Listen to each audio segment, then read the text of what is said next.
Se eu perguntar para você como é que vai ser o aftermarket em 2035, isso, 2035, daqui a 13 anos, você saberia me dizer quais são as tendências e as forças que vão moldar o aftermarket em 2035? Eu sou Marcelo Gabriel, Head do Afterlab, e esse é o Análise Aftermarket Automotivo.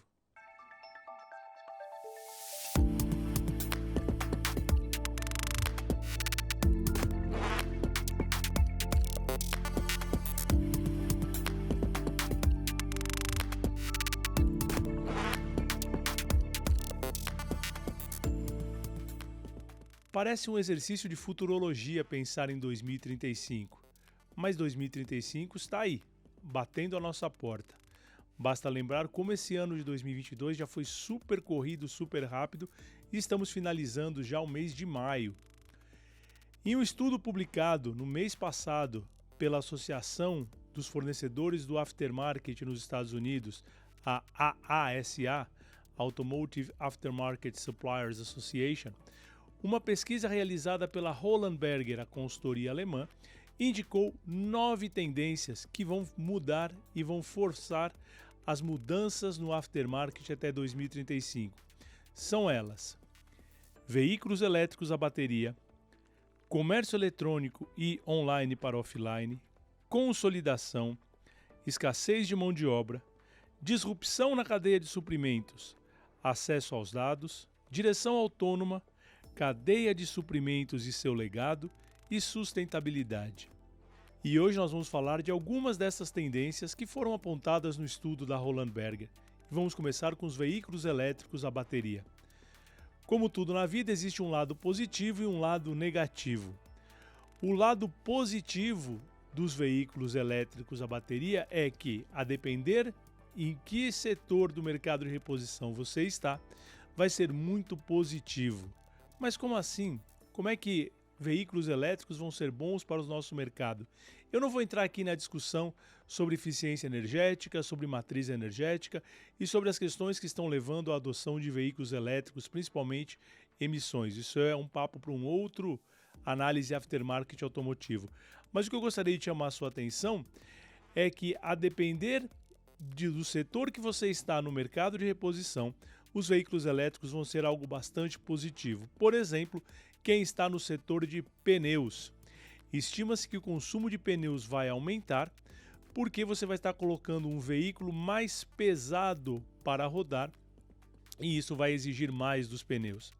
Este mesmo estudo da Roland Berger mostrou o seguinte, que em 2035, somente 2% dos veículos com mais de 12 anos rodando nos Estados Unidos, lembrando sempre que essas são as tendências apontadas para os Estados Unidos, 2% dos veículos com mais de 12 anos serão veículos elétricos.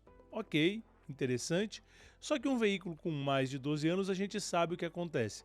Já está na mão do segundo ou do terceiro dono e a equação para a manutenção é sempre aquela de menor custo.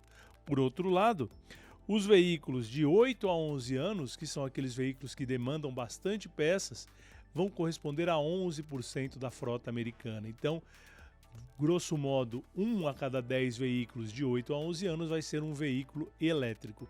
E o problema é que 32% dos veículos de 0 a 3 anos serão elétricos. 1 em cada 3 veículos novos serão elétricos. O que isso tem de impacto? Imediato. Um veículo de 0 a 3 anos, que tipo de manutenção ele faz? Vai trocar óleo, vai trocar filtro, mas veículo elétrico não tem óleo nem filtro. Pois é. Então, a depender do lado que você está no mercado de reposição, esse ingresso dos veículos elétricos pode ser bastante preocupante para você. Uma outra tendência apontada pelo estudo da Roland Berger é o comércio eletrônico e a mudança que eles chamam de online to offline, ou que os americanos chamam de O2O. Essa implementação do online para o offline, ela vai acontecer em 2 fases, segundo o estudo da Roland Berger. Na primeira fase é quando você consegue digitalizar processos que hoje são eminentemente analógicos, como demanda por peças, estoque e etc. E a segunda fase, com isso já consolidado, ou com a introdução desses processos digitais nas práticas analógicas, a gente vai passar para a questão da manutenção mais preditiva. Então eu começo a ter um estoque mais balanceado, pensando já na previsão da demanda e do que vai acontecer. Isso é algo que não está distante e 2035 nós imaginamos aqui no Afterlab que seja algo que esteja espalhado por todo o mundo, não só nos Estados Unidos. Um terceiro ponto que nós vamos abordar hoje diz respeito à consolidação. E o que é a consolidação? É quando você vai reduzindo o número de empresas em um determinado setor econômico. Nós já estamos visualizando isso no Brasil há bastante tempo. De pequenos e médios distribuidores regionais pelos grandes distribuidores nacionais para aumentar a sua capilaridade e sua presença no mercado além da força de vendas, é algo que nós acompanhamos pelo menos nos últimos 20 ou 25 anos. Temos exemplos aí marcantes de novas empresas que vieram para o Brasil e que estão desenvolvendo toda a sua estratégia através da consolidação. Vejam os dados que a consultoria Roland Berger trouxe nesta pesquisa. Nos Estados Unidos, 10 distribuidores, os maiores distribuidores, respondem por 75% a 80% do market share total, de toda a participação do mercado. Na Europa, de 30% a 35%, e na China isso está mais pulverizado, de 5% a 10%. Quando a gente pensa no Brasil, não é loucura imaginar que 30% a 40% mais ou menos do mercado esteja na mão dos 10 maiores distribuidores de autopeças. E os outros 70% ou 60% estão aí pulverizados por esse Brasil enorme. Nós temos 5.570 municípios que precisam abastecer uma frota de mais de 45 milhões de veículos, quando a gente fala só em veículos da linha leve, sem incluir motos, caminhões, ônibus e máquinas agrícolas e de construção. Então nós temos uma capilaridade e uma pulverização no Brasil que, de acordo com a tendência da Roland Berger, tende cada vez mais para a consolidação, para a existência de menos empresas no setor. Isso tem uma consequência direta para os fabricantes de autopeças, para as lojas de peças e para as oficinas. Isso diminui o poder de barganha dos fabricantes e diminui o poder de barganha das lojas de peças e das oficinas. Por um lado, a gente ganha eficiência com essa consolidação, por outro, a gente perde poder de barganha.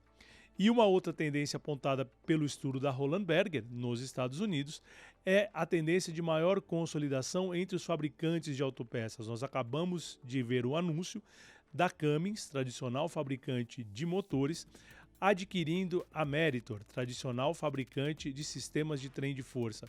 E quando você para pensar nessa estratégia no médio e no longo prazo, ela faz todo sentido. Primeiro, pelo domínio do trem de força, pensando em motor, pensando em transmissão, diferencial e cardan, sistemas de freio, sistemas de suspensão. Por outro, a tendência da adoção de veículos elétricos vai levar a Cummins a uma mudança na sua estratégia de negócio, de fabricante de motores a combustão interna, do ciclo diesel, para fabricante de veículos com motores elétricos ou caminhões e ônibus de transporte elétrico. Já existem alguns estudos nesse sentido e a própria Meritor já desenvolveu uma série de eixos trativos elétricos. Então esse tipo de consolidação faz muito sentido. E outra tendência que a Roland Berger observou nos Estados Unidos é a possibilidade de consolidação nos fornecedores de serviço, ou seja, nas oficinas e nas lojas de peça. Cabe lembrar um movimento feito há pouco mais de 10 anos por um grande investidor com a rede Auto Plus nos Estados Unidos, com mais de 250 lojas de autopeças com serviço. Então isso é uma tendência que se observa também ali no estudo da Roland Berger. E fica o alerta para a gente ter esse sinalzinho amarelo do que pode acontecer em termos de consolidação no mercado brasileiro. Uma outra tendência apontada pelo estudo da Roland Berger é a falta de mão de obra. Vejam estas informações. Os Estados Unidos estão com a menor taxa de desemprego de todos os tempos. Em março, a taxa de desemprego nos Estados Unidos foi de 3,6%. Isso mostra duas coisas importantes para a gente, essa taxa de desemprego tão baixa nos Estados Unidos. Primeiro, se não tem desemprego, as pessoas podem, entre aspas, escolher aonde vão trabalhar. E o mercado de reposição automotivo não é o destino preferido dessas pessoas que estão ingressando no mercado. Todo um trabalho vem sendo feito para fortalecer as escolas técnicas nos Estados Unidos, que tem um sistema diferente do nosso aqui, com o Sistema S, com as escolas técnicas estaduais e federais, com as iniciativas privadas para a formação de mão de obra. Também existe um movimento forte na Europa pela FIGEFA, que é a Associação dos Comerciantes de Autopeças, tanto atacadistas quanto varejistas, para a formação de mão de obra para o aftermarket. Enquanto a gente está falando em tecnologia, em robótica, em outros tipos de trabalho, o nosso trabalho, que é um trabalho bastante técnico, é um trabalho que exige conhecimentos profundos de mecânica, de eletrônica, eles têm perdido a atratividade. E os empresários do setor de reparação com os quais eu converso reclamam constantemente da falta de mão de obra. E se todas essas tendências apontadas pela Roland Berger realmente se consolidarem, nós vamos precisar de uma mão de obra cada vez mais especializada, seja por conta dos veículos elétricos a bateria, seja por conta das disrupturas na cadeia de suprimentos, que vai ter os seus processos hoje analógicos digitalizados, e a conectividade dos veículos vai exigir um profissional diferenciado daqueles que a gente tem hoje. Uma boa notícia é que nós passamos por isso há 30 anos, com a mudança dos veículos carburados para os veículos com injeção eletrônica. Os técnicos da manutenção automotiva se mostraram bastante capazes e bastante engajados nesse movimento de absorver as novas tecnologias. O que temos que prestar atenção é se haverá mão de obra suficiente em 2035 para absorver essas mudanças. Um outro ponto importante apontado pela pesquisa da Roland Berger foi a disrupção na cadeia de suprimentos. Isso nós falamos já na semana passada e volto a trazer esse ponto aqui. A China hoje deixou de ser o que a gente chamava nos desenvolvimentos das indústrias de Best Cost Country, o país do melhor custo. Todas as questões internas da China estão levando a um aumento no preço médio dos produtos fabricados na China. Some-se a isso as questões logísticas, as questões de transporte, as questões de navio, a falta de containers, o aumento que nós percebemos nos custos de importação durante a pandemia e que ainda não pararam, tem levado ao desenvolvimento de estratégias diferentes de fornecimento nos Estados Unidos. Então, hoje, na mesa e na pauta de discussão dos grandes executivos e empresários do setor nos Estados Unidos, está o olhar para o México como uma fonte alternativa de fornecimento, principalmente pelos custos de mão de obra que são mais competitivos quando comparados aos custos de mão de obra americano, que também está faltando mão de obra para trabalhar na indústria.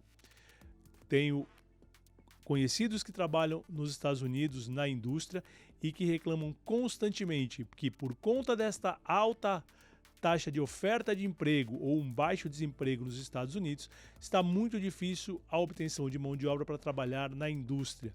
Nós falamos isso na semana passada e eu retomo este ponto. É a hora do Brasil se posicionar para a exportação, olhar para o mercado norte-americano e ver o que pode ser produzido para lá. Durante anos nós vivemos num mercado fechado, em que produzimos veículos que só tinham no Brasil ou que eram exportados em sua maioria para os países vizinhos da América do Sul ou da América Latina, e a frota americana é completamente diferente da nossa. Mas a nossa capacidade produtiva, a indústria brasileira que passou por uma transformação enorme dos anos 90 para cá, com a abertura do mercado promovida pelo governo Collor, todo esse processo da qualidade, tem condições hoje de pleitear um espaço de fornecedor dos Estados Unidos. Nós temos exemplos no Brasil de grandes empresas que são fornecedoras das montadoras americanas e do mercado de reposição norte-americano. Cabe o trabalho de ir lá estudar e entender as oportunidades para o produto brasileiro lá fora. E, finalmente, nós vamos falar aqui sobre acesso aos dados. O que se estimam? Vejam esses dados da pesquisa da Roland Berger. Em 2035, 100% dos veículos novos nos Estados Unidos serão conectados e 66% da frota demandante estará conectada. Isso leva a desafios profundos na cadeia de distribuição, isso leva a desafios profundos para o mercado de reposição como um todo. E a grande discussão nos Estados Unidos é quem é o dono do carro, do dado. E a grande discussão nos Estados Unidos é quem é o dono do dado? É o dono do carro ou é a montadora? Então já existem uma série de iniciativas nos Estados Unidos pelas associações que representam e defendem o mercado de reposição sobre a propriedade dos dados. Os dados são gerados pelo veículo, mas o veículo, ainda que não seja um veículo autônomo, ele é dirigido por alguém. Então a propriedade desses dados entende-se que é do dono do carro. E ele pode fazer o que bem entender com essa informação. Então vocês imaginem que 1 a cada 3 carros nos Estados Unidos em 2035 não estará conectado. Este carro não conectado vai manter o mercado como ele é atualmente. Encostar na oficina para fazer a manutenção. Porém, 66%, a grande maioria dos veículos será conectados. Para onde vai esse dado? Que tipo de dado vai ser fornecido?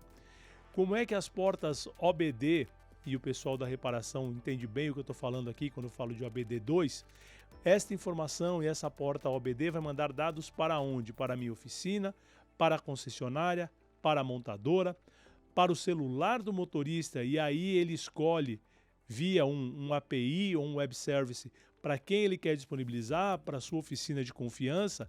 Como é que vai funcionar isso? Vamos esperar 2035 para tomar uma decisão sobre qual vai ser o mercado dos dados, quem vai cuidar dos dados? É uma discussão que fica aqui para os empresários executivos brasileiros do mercado de reposição começarem a pensar. Tivemos aí esse excelente trabalho realizado pela Roland Berger falando do mercado automotivo americano em 2035 e é hora da gente aproveitar esses insights e pensar no mercado brasileiro de reposição em 2035. Eu sou Marcelo Gabriel, Head do Afterlab, empresa de pesquisa e inteligência de mercado do Grupo Novo Meio, e esse é o Análise Aftermarket Automotivo. Se você gostou, não esqueça de curtir aqui embaixo. Se você não está inscrito, inscreva-se no sininho para saber quando vai ter mais publicações nossas. Muito obrigado e até a próxima semana.